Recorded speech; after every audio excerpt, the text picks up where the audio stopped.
Kgalema Petrus Motlanthe is a South African politician who served as the third president of South Africa from September 25, 2008 to May 9, 2009, following the resignation of Thabo Mbeki. Thereafter, he was deputy president under Jacob Zuma from May 9, 2009 to May 26, 2014. Raised in Soweto in the former Transvaal after his family was forcibly removed from Alexandra, Motlanthe was recruited into UMkhonto Sizwe, the armed wing of the African National Congress, ANC, after he finished high school. Between 1977 and 1987, he was imprisoned on Robben Island under the Terrorism Act for his anti-apartheid activism. Upon his release, he joined the influential National Union of Mineworkers, where he was General Secretary between 1992 and early 1998. After the end of apartheid, he ascended from the trade union movement to the national leadership of the ruling ANC, serving as ANC Secretary General from late 1997 to late 2007. He was elected ANC Deputy President, on a slate aligned to Zuma, by the ANC's 2007 Polokwane conference. In mid-2008, he was sworn in as a Member of Parliament and as Mbeki's second minister in the Presidency, his first job in government. Only weeks later, on September 25, 2008, Parliament elected him national president after Mbeki resigned at the ANC's request.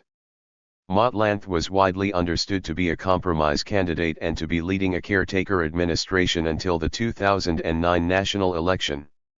During his 7.5 months as president, he appeared to prioritize stability and continuity with the policies of the previous administration. However, on his first day in office, he replaced Health Minister Mantoch Habalalamaisimang with Barbara Hogan, effecting a break with Mbeki's HIV/AIDS policy, which had been criticized as ineffective and driven by denialism. He also made controversial changes at the National Prosecuting Authority, dismissing the National Director of Public Prosecutions, Visi Pikoli, and assenting to legislation which disbanded the Scorpions, an elite anti-corruption unit. Zuma was elected president in May 2009, and Motlanthe was appointed his deputy. In December 2012, under pressure from Zuma's opponents, he contested the ANC presidential elections at the party's Mangaung conference. Zuma, the incumbent, won in a landslide. Motlanthe declined to seek re-election to the ANC National Executive Committee, and had already declined a nomination for re-election as ANC Deputy President. Having thus vacated the party leadership, he resigned from government and from Parliament in May 2014, at the end of his term as National Deputy President.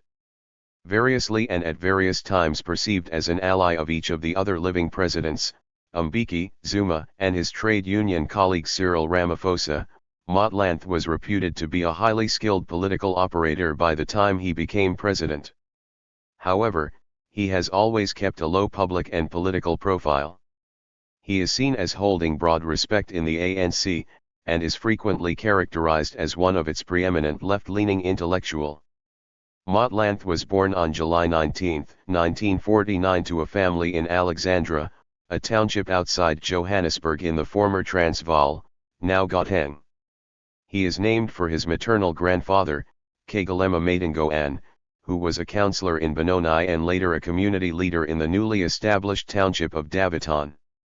His father, Louis Mathiko Motlanthe, d. 1989, worked as a cleaner at St. John's College and later for Anglo-American, and his mother, Masifako Sophia Matingoan, d. 2014, was a domestic worker and then a machinist in a clothing factory. He has two younger brothers, Tlatlane Ernest and Lekita Sydney.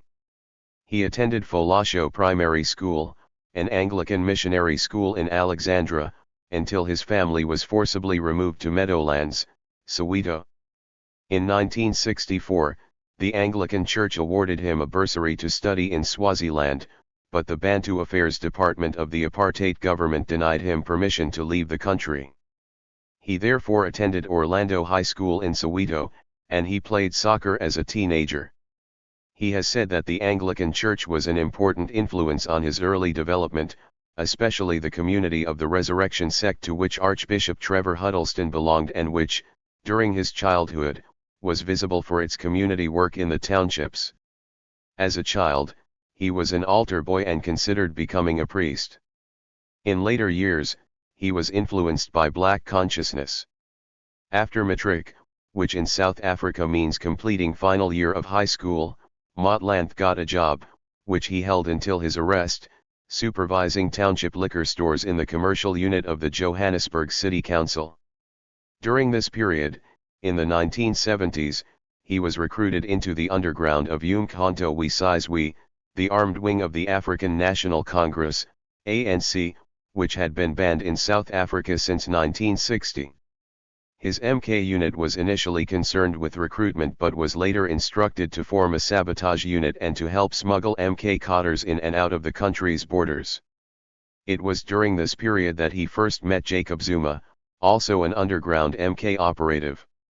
In April 1976, Motlanthe was arrested and detained for several months at John Vorster Square police station. He was found guilty under the Terrorism Act on charges relating to his MK activities, specifically, for having been trained to commit sabotage, for having received explosives for that purpose, and for promoting the ANC, and was sentenced to prison. Motlanthe was imprisoned on Robben Island for almost 10 years, between August 1977 and April 1987. ANC stalwart Andrew Mlangeni, who was on Robben Island with Motlanthe, later said that he was instrumental in welcoming and providing political education to young prisoners, who arrived on the island in large numbers in the decade after the 1976 Soweto uprising. 5 years after his release, Motlanthe spoke about the solidarity forged in prison, and described the period as enriching. We were a community of people who ranged from the totally illiterate to people who could very easily have been professors at universities. We shared basically everything, every problem even of a personal nature we discussed with others and a solution would be found. The years out there were the most productive years in one's life. We were able to read, we read all the material that came our way, took an interest in the lives of people even in the remotest corners of this world. To me those years gave meaning to life. The very first meeting we had, I was struck by his analytical capabilities and powers and by his disciplined approach to everything. Here was someone who had great dignity and humility. Ramaphosa recalls meeting Motlanthe in 1987. In June 1987, shortly after his release from prison, Motlanthe became an education officer at the influential National Union of Mineworkers, NUMBER, which was then led by Cyril Ramaphosa. He had been familiar with the mining industry since his childhood. His father and both his brothers had worked for mining giant Anglo American, and his mother had been involved in the trade union movement before her retirement in the 1980s. At the NUMBER, Motlanthe furthered his interest, born on Robben Island, in political education. He joined the NUMBER weeks before the largest strike in its history, and Ramaphosa later said that he had joined us at just the right time. While at the NUMBER, he remained a member of the ANC, and also of the South African Communist Party, SACP. He was chairperson of the ANC's PWV, now Gauteng, region for a brief period, between early 1990, when the ANC was unbanned, and September 1991, when he stepped down to concentrate on his NUMBER work. Shortly afterwards, Ramaphosa left the NUMBER to become Secretary General of the ANC. In January 1992, with Ramaphosa's endorsement, Motlanthe was elected by the NUMBER Central Committee to replace him as acting General Secretary. At the ANC's 50th National Conference in December 1997, Motlanthe was elected unopposed as ANC Secretary General, reportedly with the support of senior ANC leaders including Walter Sisulu and Nelson Mandela. According to senior NUMBER and SACP official Franz Baileni, Mandela, affectionately known as Madiba, advocated for Motlanthe's appointment as follows. Madiba ended up telling us a story of a young man from a rural village who was looking for a wife. He traveled from one village to another but he could not find one. However, when he arrived back home he saw that he had a neighbor who matched all the criteria he had in mind. In that way, Mandela told us that the Secretary General the ANC needed was right here, and in the same way that the man was looking for a wife the ANC was looking for a bride. His appointment was evidently popular with the rank and file. According to Richard Calland, when it was announced, he was carried to the stage on the shoulders of supporters, and it took another 15 minutes for him to reach the stage, struggle songs filling the air. After the conference, Motlanthe resigned from the number and from the Central Committee of the SACP. Re-elected unopposed at the ANC's 51st National Conference, he was ANC Secretary General for 10 years, between 1997 and 2007, the entirety of Thabo Mbeki's tenure as ANC President. While some said his excellent organizational skills were renowned, critics within the ANC said he was an inefficient administrator.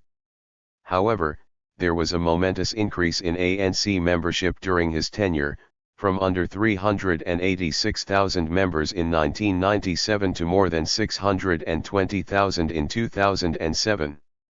He was also associated with implementing the early phases of the ANC's cadre deployment and Black economic empowerment (B) policies. According to Mbeki's biographer Mark Gevisser, for much of this period Motlanthe was viewed as an Mbeki acolyte or, in another phrase, as dominated by Mbeki. Their alliance apparently began in the mid-1990s when Mbeki was deputy president and Motlanthe was invited to attend the so-called Under the Tree meetings at Mbeki's home. He had been identified as one of the key leftist leaders who was dissatisfied with the New Growth, Employment and Redistribution (GEAR) policy, and he later told Gevisser that, at the meetings, Mbeki had indeed managed to sway his position on GEAR. In October 2004, in a speech to the Black Management Forum, Motlanthe delivered what was perceived as an attack on B, a cornerstone of the ANC's economic and transformation policy. In an early show of support for broad-based B, he called out fronting, proposed a frank and open assessment of why B's effects had been limited, and suggested that B should drive economic growth instead of hindering it. Most controversially, Motlanthe argued that B should be restructured to limit the benefits, the number of deals or their total value, incurred by individuals from B transactions. Once an individual had been enriched by B, he said, he or she should no longer be considered historically disadvantaged in the sense of being eligible for B benefits. In his words, the government might limit one person to one empowerment.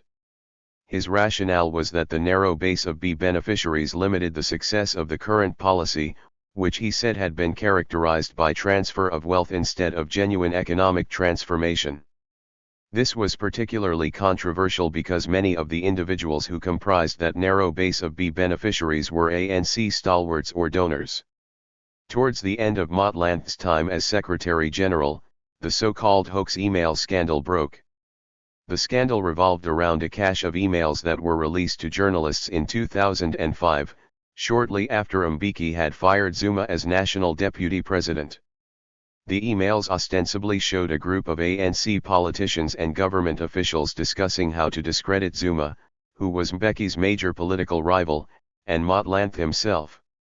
An investigation by the Intelligence Inspector General confirmed that the emails were fake, but Motlanthe reportedly rejected this conclusion and, in a meeting of the ANC National Executive Committee, demanded that the ANC conduct an internal investigation. From early 2006, there were rumors, denied by the ANC, that the saga had damaged personal relations and destroyed trust between Motlanthe and Mbeki.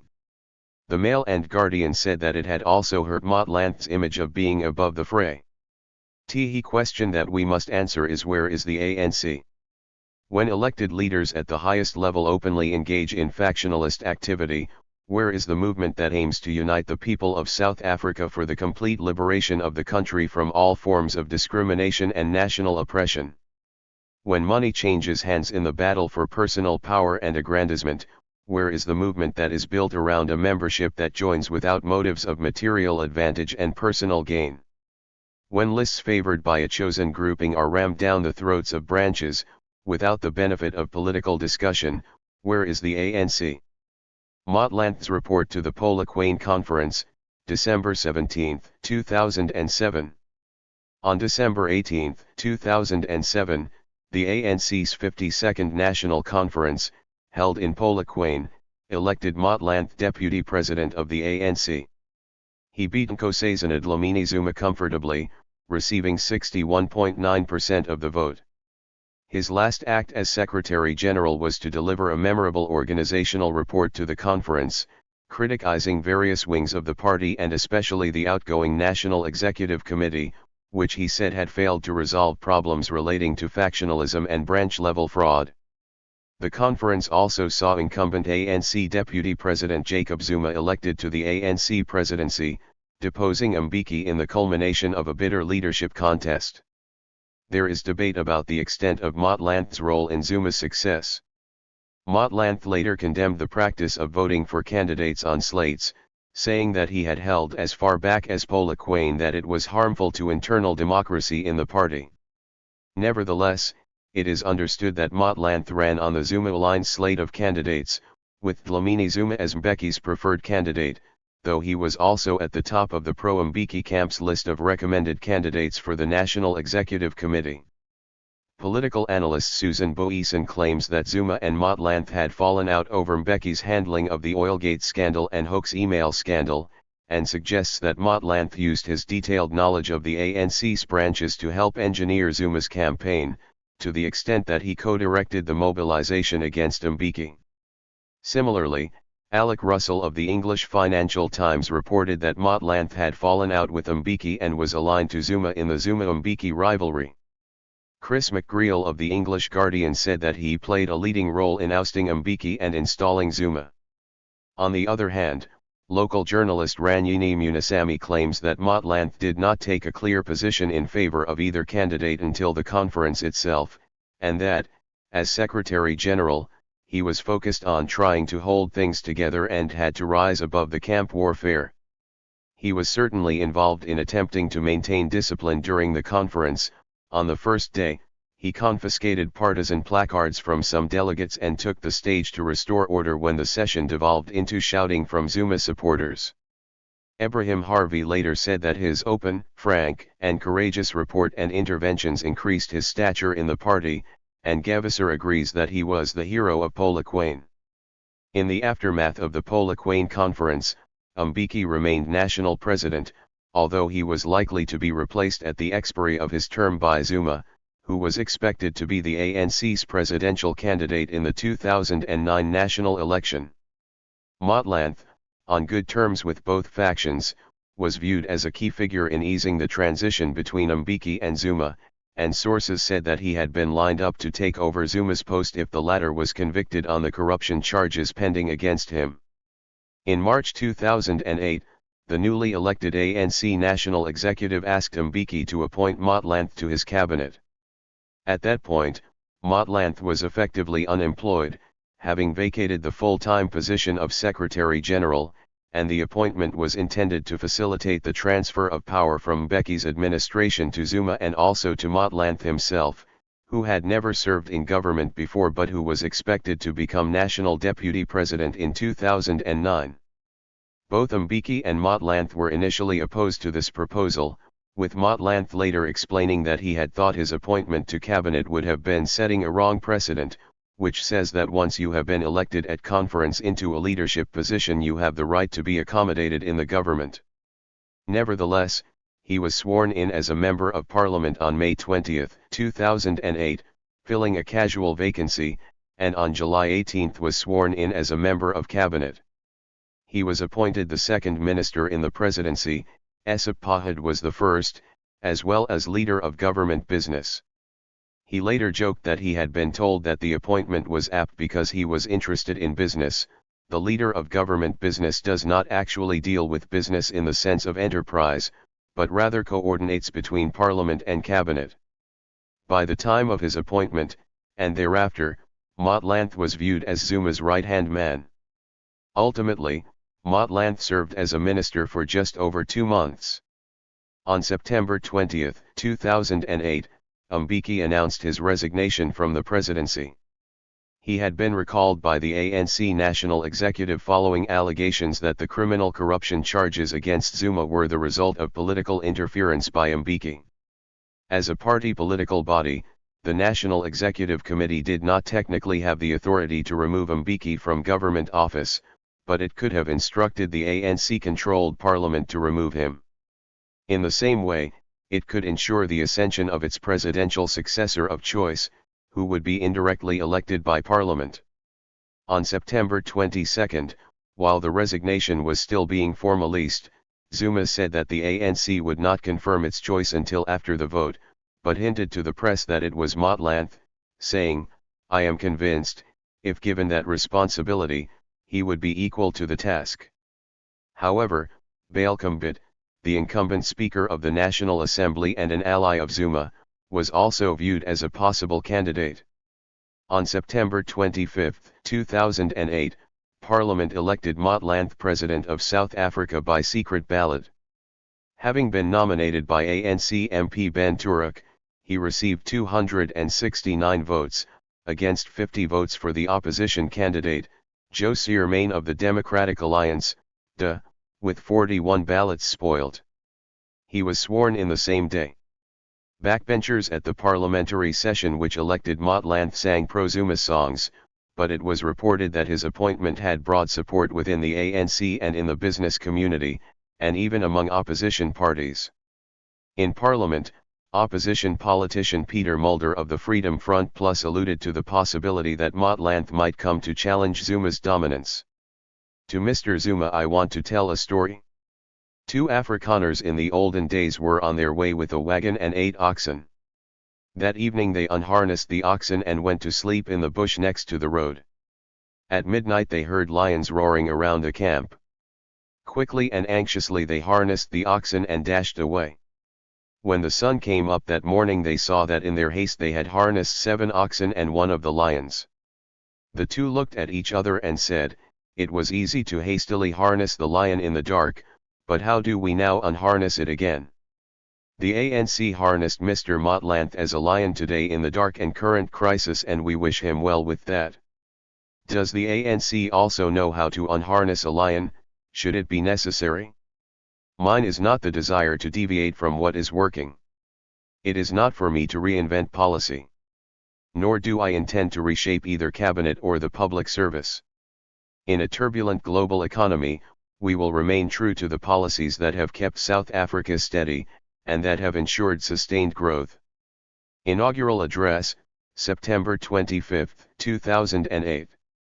In a speech after his inauguration, Motlanthe assured Parliament that there would be continuity with the policies of Mbeki's administration. This was despite the fact that Mbeki's economic policies were unpopular with the left-wing pro-Zuma coalition, who thought them neoliberal. Motlanthe also announced his cabinet, having largely retained the composition of Mbeki's cabinet, and even having reappointed several ministers, including respected Finance Minister Trevor Manuel, who had resigned after Mbeki's recall. Mbeki was appointed deputy president. The rand strengthened, after Mbeki's announcement had caused a steep fall in its value. In Gevisser's view, Motlanthe handled the transition deftly, projecting an image of calm confidence and continuity. He was president for 7.5 months, between September 25, 2008 and May 9, 2009.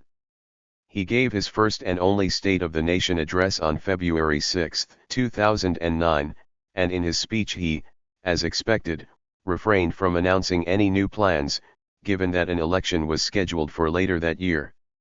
In the opinion of commentators, the most significant change made by Motlanthe to Mbeki's cabinet in September 2008 was the removal of Manto Tshabalala Msimang from the Health Ministry. Tshabalala Msimang's HIV/AIDS policy, especially her advocacy of herbal remedies, had been highly controversial and widely condemned, and Motlanthe replaced her with Barbara Hogan, who said in November, "The era of denialism is over completely in South Africa." Hogan's appointment, and later her performance in the position, were lauded by scientists. She prioritized the HIV/AIDS crisis and the rollout of free antiretroviral drugs. Before this, Motlanthe's stance on HIV/AIDS had been more ambiguous. On some accounts, while Secretary General he supported, or at least defended, Mbeki's widely discredited HIV/AIDS policy, and also while Secretary General he had spearheaded the ANC's attacks on the Medicines Control Council when it refused to allow the testing of Virodine on human subjects in 1998, accusing the council of being swayed by corporate pharmaceutical interests. In later years, however, including as deputy president, Motlanthe continued to advocate science-driven HIV/AIDS policy. Ahead of the 2005 Zimbabwean parliamentary election, Motlanthe had delivered what was considered the ANC's first public criticism of Robert Mugabe's ZANU-PF regime in Zimbabwe. However, he was ANC Secretary General at the time, and was almost certainly speaking on behalf of the ANC National Executive. In general, he was viewed as sympathetic to Mbeki's controversial and non-confrontational quiet diplomacy approach to the regime, at least insofar as he appeared to share Mbeki's view that democratic change in Zimbabwe should not be externally imposed. Once inaugurated as president, Motlanthe asked Mbeki to remain in his role as mediator between ZANU-PF and Morgan Tsvangirei's movement for democratic change 85 and his government through its weight behind the resulting Zimbabwean power-sharing agreement. Motlanthe, accompanied by Mbeki, met several times with Mugabe and Tsvangirai to try to convince them to implement the agreement and form a government. He retained Mbeki's stance that Mugabe had to be installed at the head of any power-sharing arrangement, but there were occasions on which he was critical of the ZANU-PF government. His administration provided financial and diplomatic support to the Zimbabwean unity government when it was ultimately formed in February 2009. In January 2009, Motlanthe signed into law 2 bills which disbanded the Scorpions, the elite anti-corruption unit of the National Prosecuting Authority, NPA. The 2007 Polokwane Conference had resolved to disband the unit, and the issue had been part of Zuma's campaign platform ahead of the conference. In fact, there were reports that Motlanthe exasperated the ANC National Executive by delaying before signing the legislation. It passed in the National Assembly in October 2008, but Motlanthe's office sought to review its constitutionality. His assent to the legislation was viewed by some as the result of political pressure from inside the ANC.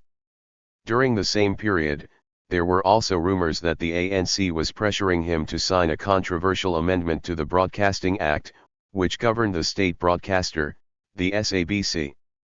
The decision to dissolve the Scorpions was hotly contested, and opposition parties accused the ANC of making the move in order to subvert investigations into corrupt ANC politicians.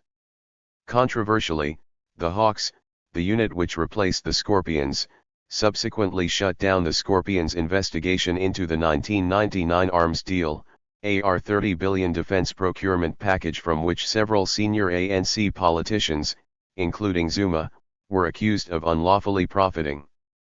In 2011, the Constitutional Court ruled that the legislation disbanding the Scorpions had been unconstitutional, but Motlanthe has defended the decision as recently as August 2020. On December 8, 2008, Motlanthe fired the head of the NPA, the National Director of Public Prosecutions Visi Pikoli. Pikoli had been suspended by Mbeki in September 2007, ostensibly because of a breakdown in Pikoli's relationship with Justice Minister Bridget Mabandla, but allegedly, according to Pikoli, for political reasons, in an attempt to shield Police Commissioner Jackie Selebi from prosecution on corruption charges. Motlanthe's decision to fire Pikoli was contrary to the recommendations of a commission of inquiry into Pikoli's fitness for office, established by Mbeki and chaired by Freenginwela, which had concluded that Pikoli should be reinstated. Pikoli challenged his dismissal in court, but Motlanthe continued to defend his decision, and Pikoli settled out of court with Zuma's government in November 2009. Pikoli's removal was highly controversial. Although Motlanthe denied that he had been acting on the ANC's instructions, critics have suggested otherwise, claiming that Pikoli had been fired in order to punish his insubordination to the ANC or in order to facilitate the dropping of corruption charges against Zuma. A Financial Mail editorial said that Pikoli's dismissal was evidence that as President Motlanthe was dancing to the tune of Zuma and was a crucial cog in the Shinwam project, and political analyst William Gumd agreed that it marked Motlanthe as a party man, answerable to his constituency rather than public opinion. In December 2008, when new allegations emerged of corruption in the 1999 arms deal, Archbishop Desmond Tutu and former state president F.W. de Klerk wrote to Motlanthe requesting he establish an independent commission of inquiry.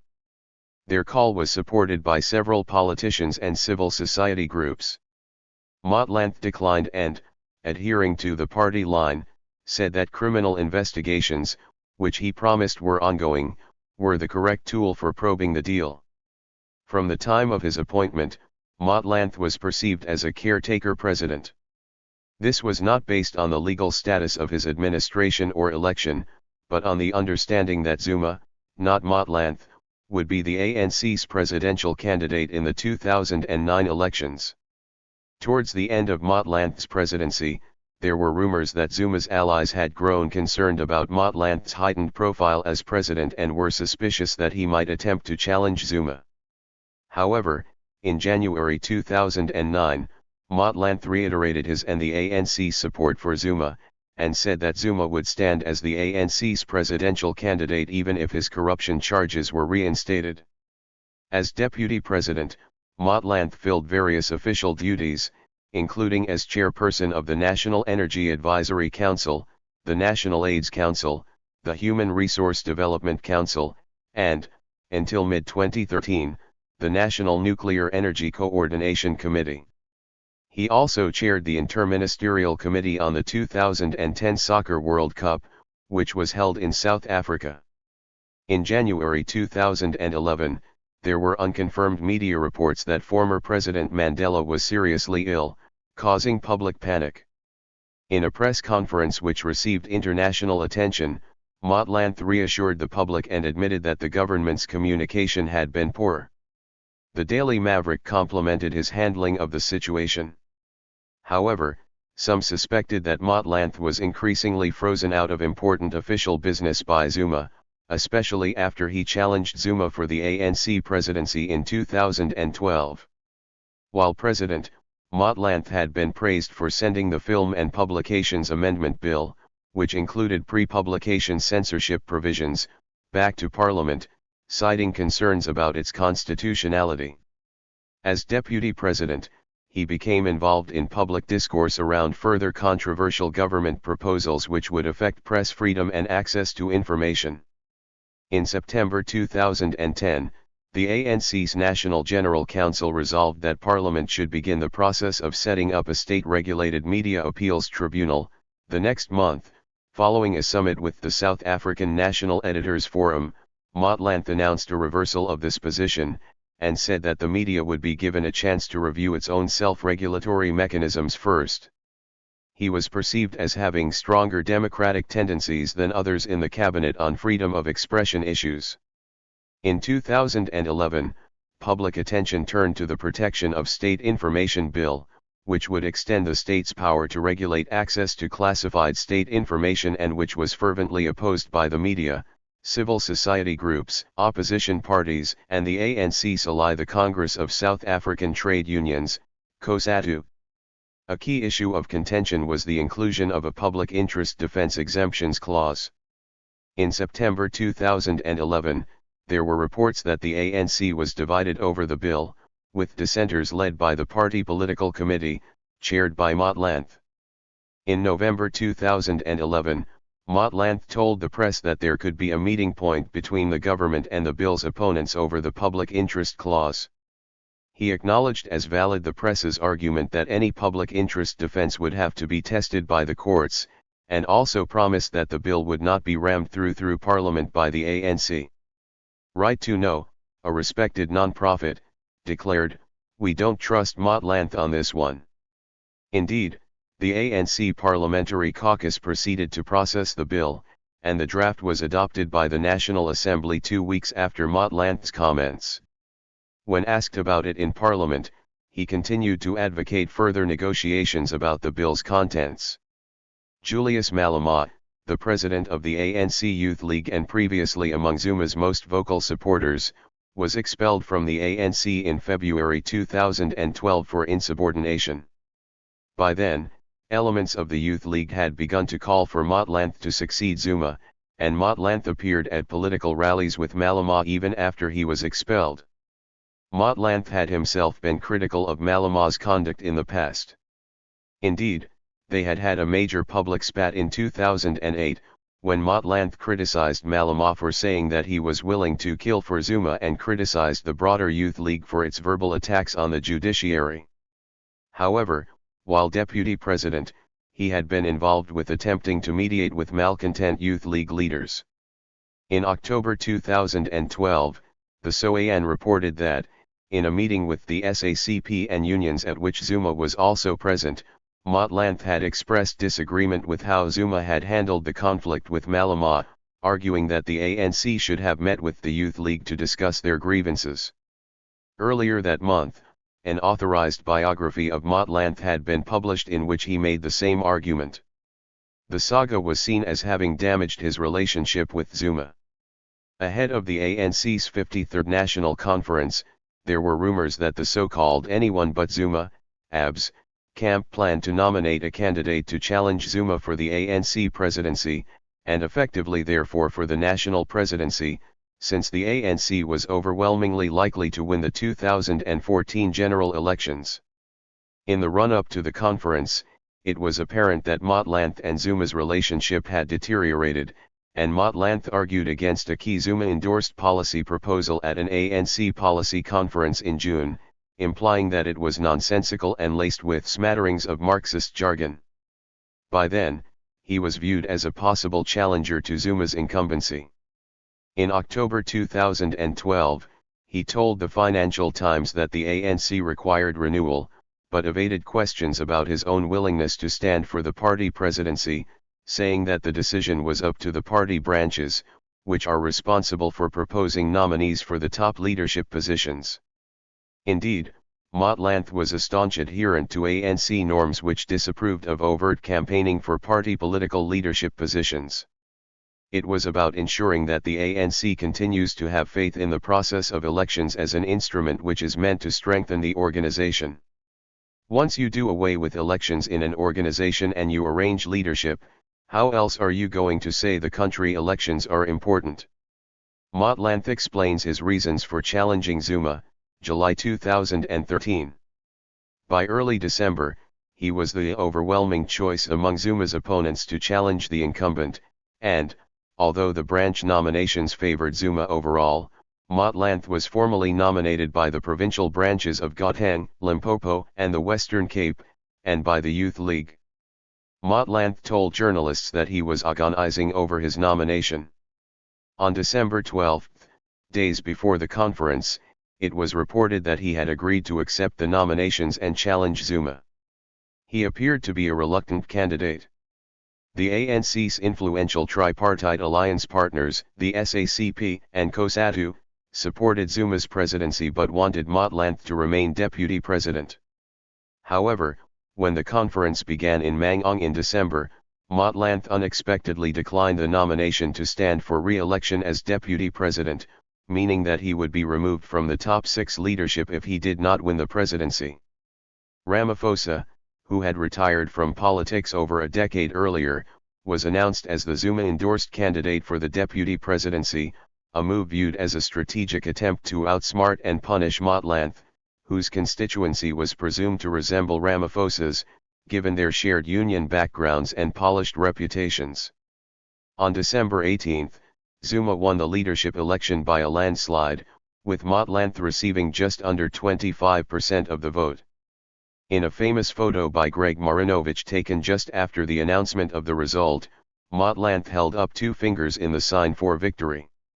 Later in the conference, he declined a nomination to serve on the National Executive Committee, an early signal of his retreat from politics. According to ANC tradition, Ramaphosa, the newly elected ANC deputy president, would replace him as national deputy president after the 2014 elections. Despite speculation that Motlanthe might resign or be recalled before the elections, he served the rest of his term as deputy president. On March 12, 2014, shortly before the 2014 general election, Motlanthe announced his resignation from government and from parliament. During his last parliamentary session, he received a standing ovation from other MPs, and Mlangeni told Motlanthe and the rest of the National Assembly that Walter Sisulu had always wanted him to become president.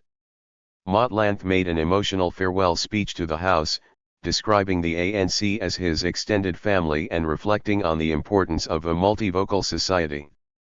He said, "For me right now this is a moment laden with mixed emotions. Being asked to serve one's country at any point in history is always an honor. However, the truth is our nation is replete with luminous talent.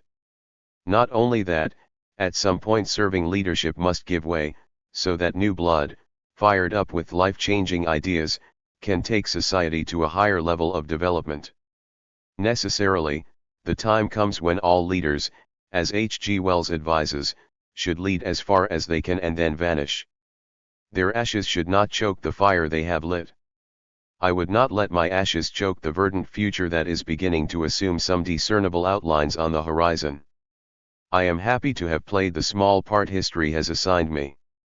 Recently I read an article where one comrade said the alliance is dead. People are exposing themselves, they are politically bankrupt. They left on their own because they thought it was nice out there. It is cold out there. Some of them were general secretaries, but today they are criticizing the ANC. They kept quiet while they were still in the ANC, they only got wisdom after they had left. If they say the ANC is weak, they must have weakened it."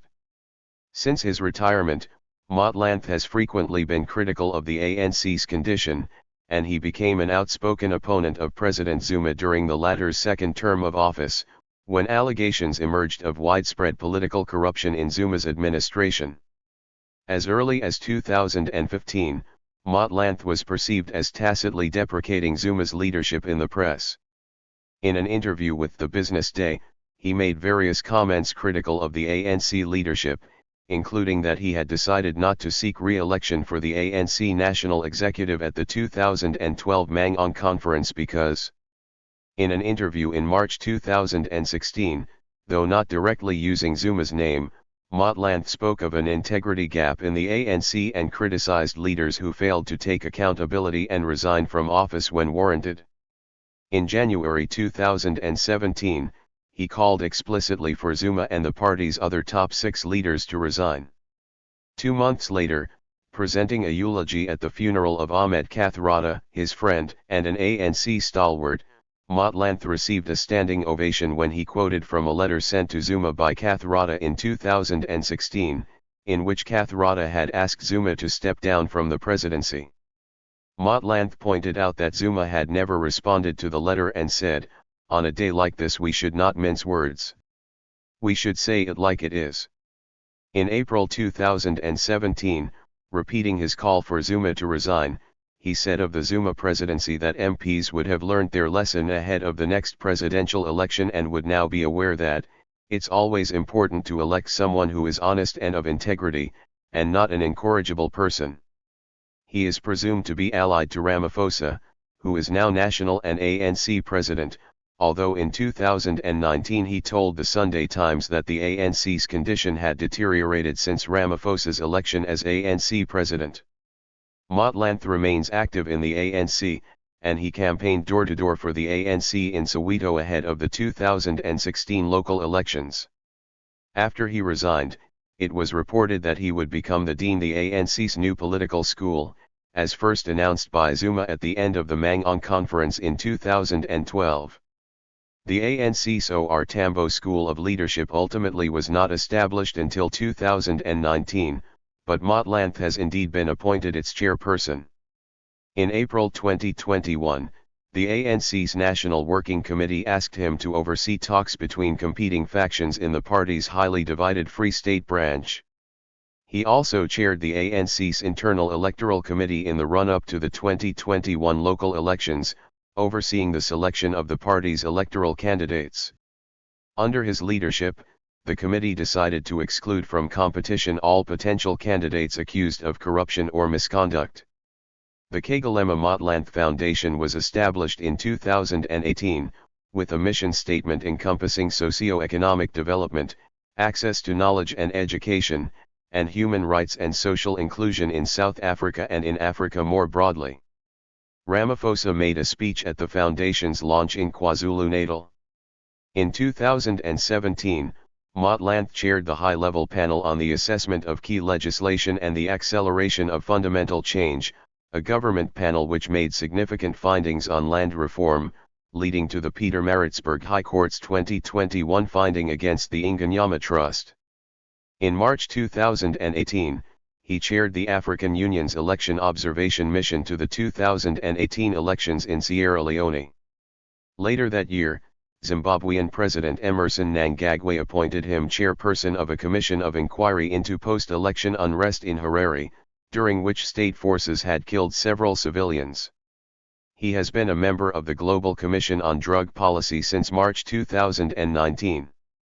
In 2020, he and former Nigerian President Olusegun Obasanjo co-authored an article in which they disowned their administration's drug policies, arguing that criminalization and prohibition were irrational and ineffective, and declaring, "We were wrong." He joined the board of Ivanhoe Mines as a non-executive director in April 2018.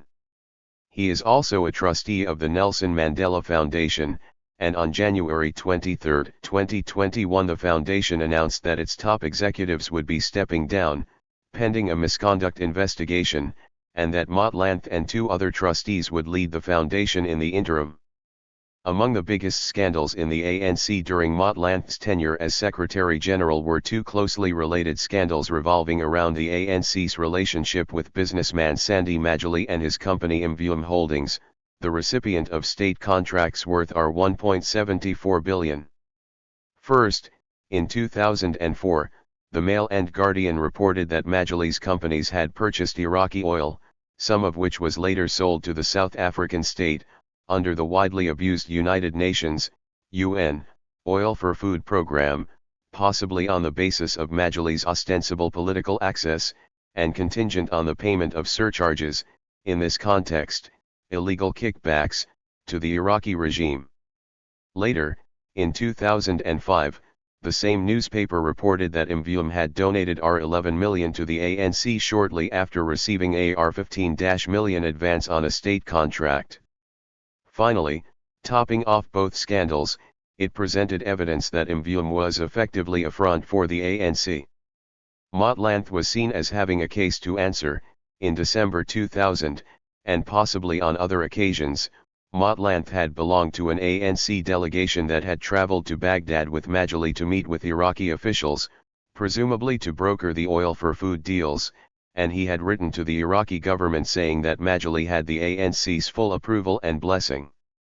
From 2004, sources had said that Motlanthe and Majuli were close associates, and by 2005 Motlanthe was being referred to as Majuli's ANC patron, with Imvium having described Majuli as his economic advisor.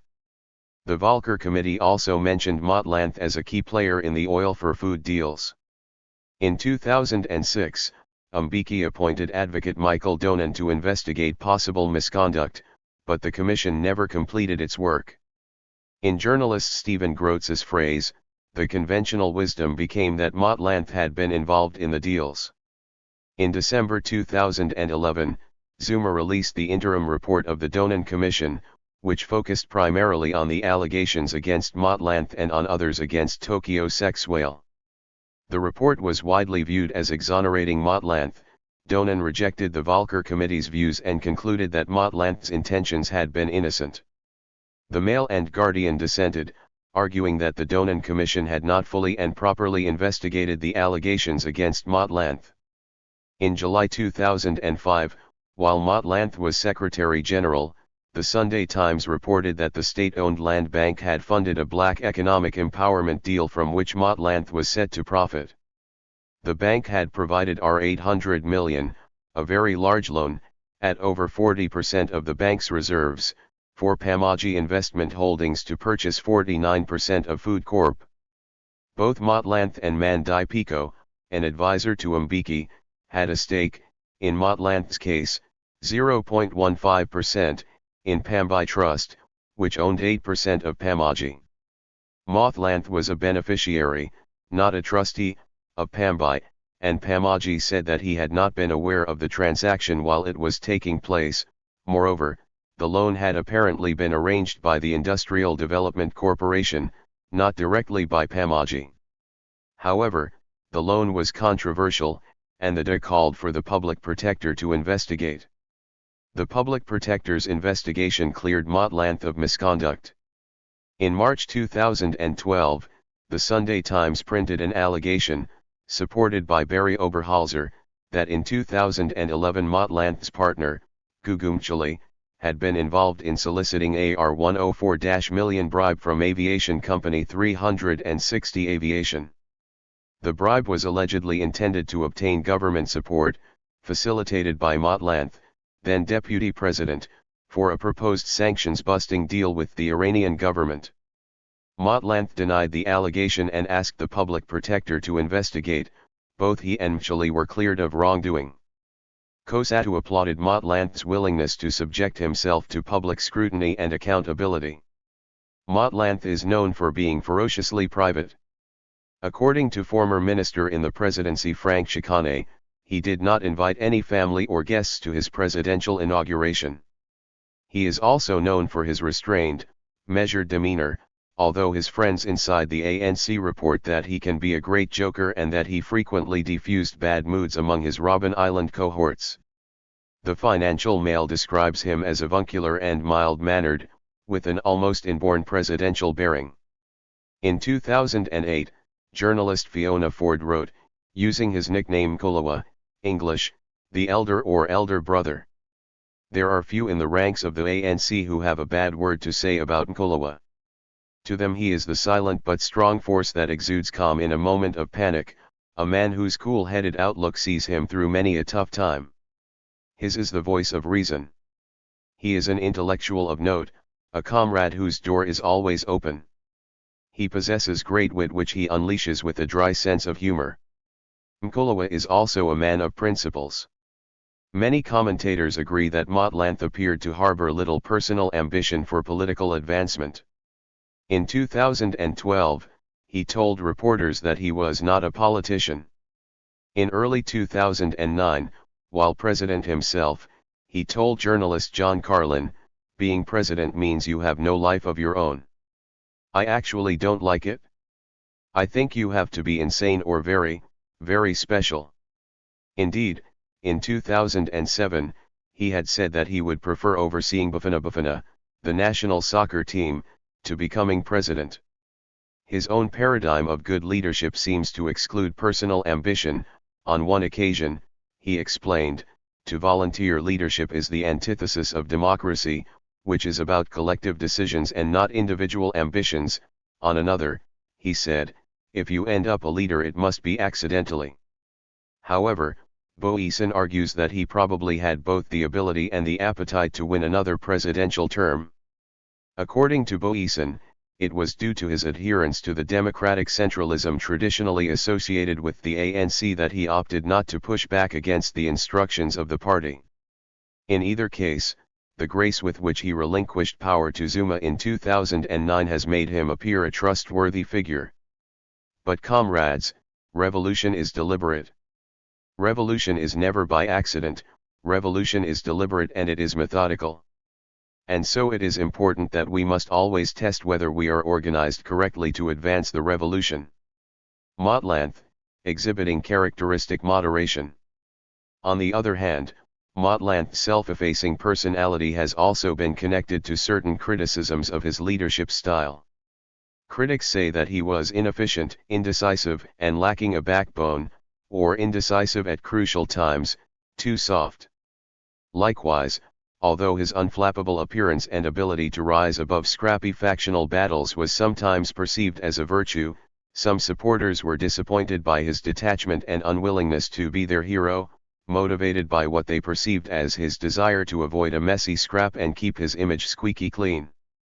The Witness said in December 2012, The ANC and South Africa will never know what kind of leader Motlanthe could and would have been. Right to Know also criticized the discrepancy between Motlanthe's outward commitment to compromise and moderation, on the one hand, and his demonstrated commitment to implementing loyally the ANC party line on the other. It said that he lulls the public into a false sense of security by playing good cop to the ANC's bad cop. English diplomat and politician Robin Renwick said in 2012 that, after Mandela, Motlanthe was South Africa's most highly respected leader overseas, seen to embody the best virtues of the old guard of the ANC. Motlanthe is viewed as having assumed an elder statesman role after his retirement, with the Sunday Times commenting in 2018 that he was the first of South Africa's former presidents to have found the right role in public life, in his case as a reluctant president, a caretaker who stepped in to steady the ship and gracefully retreated to a lesser position, a custodian of democratic values and elder statesman. In 1975, Motlanthe married Mapula Mokate. They were separated before he ascended to the presidency in 2008, and he filed for divorce in 2011. Their divorce was settled amicably in March 2014, and he married his longtime partner, businesswoman Gugu Mtshali, in May 2014 in Houghton, Johannesburg. He has 3 adult children with Mokate, Kagiso, Nthabiseng, and Kagamatso, and is a jazz enthusiast. Thank you for watching this video.